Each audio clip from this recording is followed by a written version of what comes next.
একটা ছোট্ট শিশুর মৃত্যু, একটা পরিবারের অসহায় কান্না, আর সেই দুঃখের মাঝেই একজন চিকিৎসককে হেনস্থা।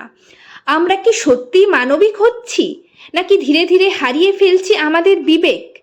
পুরুলিয়ার পুঞ্চা ব্লক প্রাথমিক স্বাস্থ্যকেন্দ্রে ঘটে গেল এক মর্মান্তিক ঘটনা।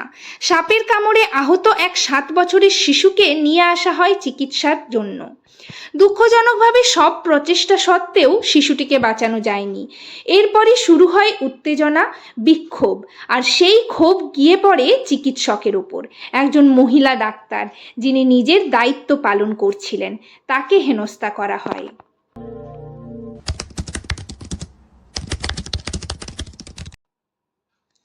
তো আসুন আজকে আমরা জেনে নেব স্নেক বাইটের ম্যানেজমেন্ট। তো প্রথমে কোনো পেশেন্ট যদি স্নেক বাইট নিয়ে আসে, ঠিক আছে, তাহলে আমরা সেটাকে দেখার জন্য আমরা আগে চেক করে নেব যে কোনো দাঁতের দাগ রয়েছে কিনা, ঠিক আছে, ব্যথা হচ্ছে কিনা, সেখানে সোয়েলিং হচ্ছে কিনা অর্থাৎ ফুলে যাচ্ছে কিনা, রেডনেস আছে কিনা বা ব্লিস্টার আছে কিনা, মানে কোনো লালচে দাগ বা ফোস্কা আছে কিনা, ঠিক আছে, এই সমস্ত কিছু আমরা দেখে নেব। তো যদি সাসপেক্টেড স্নেক বাইট হয়, মানে আমরা মনে করি, মানে ধরুন কোনো পেশেন্টের মনে হয়েছে যে সাপে কামড়েছে, ঠিক আছে, কিন্তু তিনি সাপ দেখেননি, তাহলে সেটা সাসপেক্টেড স্নেক বাইট। তখন কি করব? সাসপেক্টেড স্নেক বাইট যদি হয়ে থাকে তাহলে পেশেন্টকে আমরা অবজারভেশনে রাখবো। মানে সাসপেক্টেড স্নেক বাইট হলেও এখন মানে যে কোনো স্নেক বাইট যদি পেশেন্ট হয়, আননোন বাইট হয়, যে কোনো বাইট হলেই কিন্তু পেশেন্টকে অ্যাডমিশন করতে হবে। তো অ্যাডমিশন করার পর আমরা পেশেন্টকে অবজারভেশনে রাখবো, অর্থাৎ পেশেন্টের ভাইটালস চেক করে নেব। প্রথমে ভাইটালস মানে পেশেন্টের বিপি চেক করব, টেম্পারেচার, পালস, ঠিক আছে, এয়ারওয়ে, ব্রিদিং, সার্কুলেশন, ABC, এগুলো কিন্তু আমাদের চেক করে নিতে হবে প্রথমে, পেশেন্ট স্টেবল আছে কিনা। আর আরেকটা যেটা করতে হবে সেটা ব্লাডটা নিতে হবে, পেশেন্টের ব্লাড নিতে হবে, এবং 20 যেটা WBCT, ঠিক আছে, 20 মিনিটে ব্লাড ক্লট হচ্ছে কিনা সেটা আমাদের মানে লক্ষ্য রাখতে হবে। তো সেটা কখন নিতে হবে? অন অ্যাডমিশন যখন পেশেন্ট আসবে তখনই সঙ্গে সঙ্গে ব্লাড নিতে হবে, এবং 20 মিনিট পর সেটা চেক করতে হবে যে ব্লাডটা ক্লট হয়েছে কিনা, ঠিক আছে। ক্লট হলে ঠিক আছে, ক্লট না হলে সেটা আমি পরবর্তীতে তোমাদের জানাচ্ছি। তো এটা কিন্তু WBCT আমাদের করতে হবে, যেটা 1 ঘন্টা ছাড়া ছাড়া 4 ঘন্টা পর্যন্ত করতে হবে, ঠিক আছে, এবং তারপর 6 আওয়ার গ্যাপে আমাদের 24 ঘন্টা ব্লাড কিন্তু পেশেন্টের নিতে হবে। তো এই WBCT করতে হবে যখন যেটা হবে আননোন বাইট বা সাসপেক্টেড স্নেক বাইট, তখন কিন্তু পেশেন্টের WBCT করতে হবে, আর বারবার করে ভাইটালস চেক করতে হবে, আর পেশেন্টকে বলতে হবে কোনো কিছু যদি অসুবিধা হয় পেশেন্টের, তাহলে কিন্তু সঙ্গে সঙ্গে সেটা জানাতে।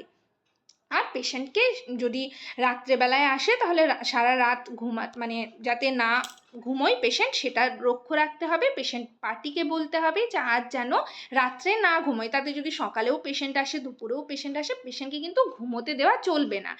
এইগুলো করতে হবে, ঠিক আছে। এবং তারপর যদি দেখা যায় পেশেন্ট স্টেবল আছে তাহলে কিন্তু 24 ঘন্টার বা 48 ঘন্টার পর পেশেন্টকে ডিসচার্জ দিয়ে দেওয়া হবে। এটা গেল আননোন বাইট বা সাসপেক্টেড স্নেক বাইটের ম্যানেজমেন্ট, এইগুলো আমাদের করতে হবে। আর যদি সত্যি সত্যি পেশেন্ট যদি দেখে থাকে যে সাপে কামড়েছে, কোনো পেশেন্টকে সাপে কামড়েছে, তাহলে আমরা আগে সিমটমস মানে সাপে কামড়েছে সেটা আগে শিওর হয়ে নেব, কনফার্ম হয়ে নেব, ঠিক আছে। তো পেশেন্ট দেখেছে যেহেতু, তো সেটার সিমটমস কি দেখা দেবে দেখো, তোমরা সকলেই দেখে রাখো, এবং আপনারা যারা ভিডিওটা দেখছেন আপনারাও দেখে রাখুন। হেমোটক্সিক যদি হয়ে থাকে তাহলে কিন্তু হেমোটক্সিক সিমটমসের ক্ষেত্রে কিন্তু ব্লিডিং হবে, অর্থাৎ পেশেন্টের যে কোনো মানে নাক থেকে ব্লিডিং হতে পারে, গাম ব্লিডিং হতে পারে, মুখ থেকে ব্লিডিং হতে পারে, এছাড়াও কিন্তু পেচ্ছাবের সাথে ব্লিডিং হতে পারে। আর যেটা আমি বললাম WBCT করতে হবে, ক্লটিং প্রবলেম হবে, অর্থাৎ WBCTতে আমরা ব্লাডের ক্লটটা চেক করি, সেটা যদি ক্লটিং না হয় 20 মিনিটসের মধ্যে, সেটাও কিন্তু হেমোটক্সিকের মধ্যে পড়ে যাচ্ছে, হেমোটক্সিক সিমটমসের মধ্যে। তো ক্লটিং প্রবলেম হবে, পেশেন্টের শক হতে পারে। আর নিউরোটক্সিকের ক্ষেত্রে কি হতে পারে? টোসিস হতে পারে, যেমন কোবরা, ক্রেট যদি বাইট হয় তাহলে কিন্তু পেশেন্টের নিউরোটক্সিক সিমটমসের মধ্যে টোসিস হতে পারে। টোসিস মানে হচ্ছে চোখের পাতা পড়ে যাওয়া, ঠিক আছে। ডিফিকাল্টি ইন সোয়ালোয়িং অর্থাৎ গিলতে সমস্যা হচ্ছে পেশেন্টের, স্লার্ড স্পিচ, পেশেন্টের কথা জড়িয়ে যাচ্ছে কিনা সেটা চেক করার জন্য কিন্তু যিনি মেডিকেল অফিসার রয়েছেন তিনি কিন্তু পেশেন্টের সাথে কথা বলতে চায়, মানে বললেন, তখনই কিন্তু তিনি সেগুলো দেখে নিলেন যে স্লার্ড স্পিচ হচ্ছে কিনা। অর্থাৎ পেশেন্টকে ধরুন বলতে পারেন যে 1 থেকে 10 গুনতে, তখন পেশেন্ট নিজেই 1 থেকে 10 বলার টাইমেই হচ্ছে পেশেন্টের স্লার্ড স্পিচ আছে কিনা সেটা কিন্তু দেখা যাবে, চেক করে নিতে হবে। এছাড়া হচ্ছে রেসপিরেটরি প্যারালাইসিস অর্থাৎ শ্বাস বন্ধ হয়ে যেতে পারে। আর মায়োটক্সিক্সের ক্ষেত্রে কিন্তু মাসল পেন হতে পারে আর ডার্ক ইউরিন হতে পারে। তো এইগুলো ছাড়া হচ্ছে পেটে ব্যথা হতে পারে পেশেন্টের, ঠিক আছে। এগুলো হচ্ছে সিমটমস। এই সিমটমস থাকলে কিন্তু পেশেন্টকে ইনজেকশন, যেটা হচ্ছে এএসভি অ্যান্টি স্নেক ভেনাম, যেটা স্নেক ভেনাম রয়েছে সেটা কিন্তু চালাতে হবে। তো ম্যানেজমেন্টের আগে আমরা হচ্ছে ফার্স্ট এডটা জেনে নিতে পারি। অর্থাৎ সঙ্গে সঙ্গে ধরুন বাড়িতে কামড়েছে বা কোথাও কাজ করতে গেছে সেখানে কামড়েছে, তাহলে ফার্স্ট এডে প্রথম করণীয় কি হবে? পেশেন্টকে শান্ত রাখতে হবে। পেশেন্টকে কিন্তু কোনো রকম উত্তেজনা হলে বিষ কিন্তু তাড়াতাড়ি ছড়াতে পারে, তাই পেশেন্টকে কিন্তু প্যানিক করা চলবে না, বা পেশেন্টের সাথে যারা থাকবেন তাদেরও কিন্তু প্যানিক করা চলবে না। পেশেন্টকে শান্তভাবে রাখতে হবে, পেশেন্টকে কাম থাকতে হবে, ঠিক আছে। আর হচ্ছে যেখানে কামড়েছে বাইট লিম ইমোবিলাইজ, ঠিক আছে। পা হচ্ছে মানে যেখানেই কামড়াক, পা হাত যেখানেই কামড়াক লিম ইমোবিলাইজ অর্থাৎ নাড়ানো যাবে না, ঠিক আছে। বাইট যেখানে হয়েছে সেখানে কিন্তু নাড়ানো যাবে না। টাইট টুর্নিকেট লাগানো যাবে না। আগেকার দিনে হচ্ছে অনেকেই হচ্ছে যেখানে কামড়েছে সেখানে এখনও দেখা যায় পেশেন্ট পার্টি হচ্ছে, সেখানে যদি পায়ে কামড়ায় তাহলে টাইট করে কাপড় বেঁধে নিয়ে বা দড়ি বেঁধে নিয়ে চলে আসে। হাতে কামড়ালে হাতেও সেরকম করে, সেগুলো কিন্তু করা যাবে না। কাট অর শাক করা যাবে না। আগেকার দিনে তোমরা দেখে থাকবে এবং আপনারাও দেখে থাকবেন যে সিনেমাতে বলুন বা হচ্ছে আগেকার দিনে করাও হতো, সেখানে হচ্ছে শাক করা হতো, ঠিক আছে, যে বাইট যেখানে হয়েছে সেগুলো কিন্তু করা চলবে না। আর হচ্ছে যদি কোনো জুয়েলারি পরে থাকে, চুড়ি হোক বা হচ্ছে আংটি পরে থাকুক, যে কোনো জুয়েলারি সেগুলো কিন্তু খুলে ফেলতে হবে যদি সোয়েলিং হয় সে কারণে, ঠিক আছে, এগুলো খুলে ফেলতে হবে। এবং তারপর হচ্ছে কি করবেন আপনারা, সঙ্গে সঙ্গে যত তাড়াতাড়ি সম্ভব হসপিটালে নিয়ে আসতে হবে পেশেন্টকে। তো হসপিটালে নিয়ে আসার পর হসপিটাল ম্যানেজমেন্ট, তো হসপিটাল ম্যানেজমেন্টটা হচ্ছে তোমরা যারা নার্সিং স্টুডেন্ট রয়েছো তোমাদের জানাটা খুবই জরুরি, বাইরের মানুষরা এটা সেরকমভাবে জানবে না। তো হসপিটালে এসে পেশেন্টকে কিন্তু airway breathing circulation ABC maintain করতে হবে, আইভি ফ্লুইডস দিতে হবে অ্যাজ পার ডক্টরস অ্যাডভাইসড, ঠিক আছে। আর যেটা বললাম ক্লটিং টাইম, ঠিক আছে, ক্লটিংটা চেক করতে হবে, ডাব্লিউবিসিটি করতে হবে, সেটা তোমাদের আমি বলেই দিয়েছি আগেই।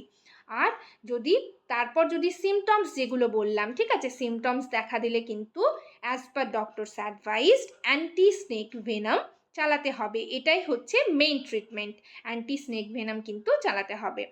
তো এরপর হচ্ছে অ্যান্টি স্নেক ভেনামে হচ্ছে সাইড ইফেক্টস হতে পারে, সেজন্য কিন্তু আমাদের ইনজেকশন অ্যাড্রিনালিনটাও রেডি করে রাখতে হবে। এছাড়াও হচ্ছে হাইড্রোকর্টিসন রেডি করতে হবে। পেশেন্টের যদি সাইড ইফেক্টস হয়ে থাকে তাহলে কিন্তু এভিএস যেটা রয়েছে এএসভি অ্যান্টি স্নেক ভেনাম সেটা হচ্ছে স্টপ করে তারপর ইনজেকশন দিতে হবে, ঠিক আছে, সাইড ইফেক্টসের জন্য। এবং তারপর পেশেন্ট যদি স্টেবল হয় তাহলে আবার অ্যান্টি স্নেক ভেনাম স্টার্ট করতে হবে। অ্যান্টি স্নেক ভেনাম স্টার্ট করার পর কিছুক্ষণ পেশেন্টকে হচ্ছে অবজার্ভ করতে হবে। অবজার্ভ করার পর যদি দেখা যায় পেশেন্ট মানে স্টেবল হচ্ছে না, আরও খারাপের দিকে যাচ্ছে, তখন কিন্তু তৎক্ষণাৎ হায়ার সেন্টারে রেফার করতে হবে। সেটা কে করবেন? সেটা হচ্ছে যিনি অন ডিউটি মেডিকেল অফিসার থাকবেন, তিনি হচ্ছে পেশেন্টকে হায়ার সেন্টারে রেফার করবেন। তো এটাই হচ্ছে ট্রিটমেন্ট। স্নেক বাইটের আসল ট্রিটমেন্ট এগুলোই, মানে প্রথমে হচ্ছে ডাব্লিউবিসিটিটা ভালো করে করতে হবে, সেটা যদি সাসপেক্টেড স্নেক বাইট হয়ে থাকে বা আননোন বাইট হয়ে থাকে সেক্ষেত্রে।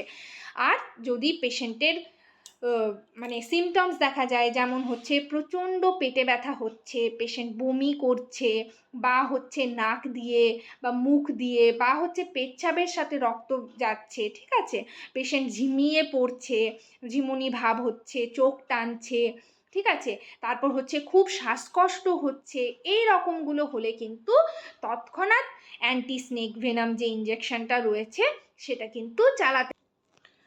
প্রশ্ন উঠছে, একজন চিকিৎসক কি ঈশ্বর? তিনি কি সব সময় সব রোগীকে বাঁচাতে পারবেন? আর যদি না পারেন, তাহলে কি তার ওপর হামলা করা ন্যায়সঙ্গত? আমরা কি এমন একটা সমাজ তৈরি করছি যেখানে ডাক্তাররা রোগী বাঁচানোর আগে নিজের নিরাপত্তা নিয়ে চিন্তা করবেন? আজকের দিনে সবচেয়ে বড় প্রশ্ন, আমাদের স্বাস্থ্যকর্মীরা কি নিরাপদ? যারা দিন রাত মানুষের জীবন বাঁচানোর জন্য কাজ করছেন, তাদের যদি হেনস্থা হতে হয়, তাহলে ভবিষ্যতে কে এগিয়ে আসবে এই পেশায়? আরও দুঃখজনক বিষয়, এই ঘটনাকে কেন্দ্র করে সোশ্যাল মিডিয়ায় ছড়ানো হয়েছে কুৎসিত মন্তব্য। কারণ চিকিৎসকটি এসটি সম্প্রদায়ের। এটা শুধু অন্যায় নয়, এটা লজ্জাজনক। যোগ্যতা, পরিশ্রম, দায়িত্ব এসবের কোনো জাত হয় না। একজন ডাক্তার মানে একজন ডাক্তার, তার পরিচয় তার কাজেই। আমরা ভুলে যাই, এই একই সমাজ থেকে উঠে আসা বহু মানুষ আজ শিক্ষা, সমাজসেবা, প্রশাসনে অবদান রাখছেন। পুরুলিয়ারই নরেন হাসদা আরশা গ্রামের অন্তর্গত, যিনি শিক্ষাক্ষেত্রে গুরুত্বপূর্ণ অবদান রেখে চলেছেন। এটাই প্রমাণ করে প্রতিভা কোনো জাত, ধর্ম বা শ্রেণীর মধ্যে সীমাবদ্ধ নয়। একটা মৃত্যু আমাদের ব্যথিত করে, কিন্তু সেই ব্যথা যদি ঘৃণায় পরিণত হয়, তাহলে আমরা সবাই হারব। চিকিৎসকদের পাশে দাঁড়ান, তাদের নিরাপত্তা নিশ্চিত করুন, আর সমাজ থেকে এই বৈষম্য দূর করুন। আপনার মতামত কি? ডাক্তারদের নিরাপত্তা কিভাবে নিশ্চিত করা উচিত? শুধুমাত্র ডাক্তার নয়, হসপিটালের ডাক্তারের সাথে যিনি স্টাফ নার্স রয়েছেন, ঠিক আছে, তাদেরও নিরাপত্তা কিভাবে নিশ্চিত করা উচিত? কমেন্টে জানাতে ভুলবেন না। ভিডিওটা শেয়ার করুন, কারণ এই আলোচনা খুবই জরুরি। ধন্যবাদ।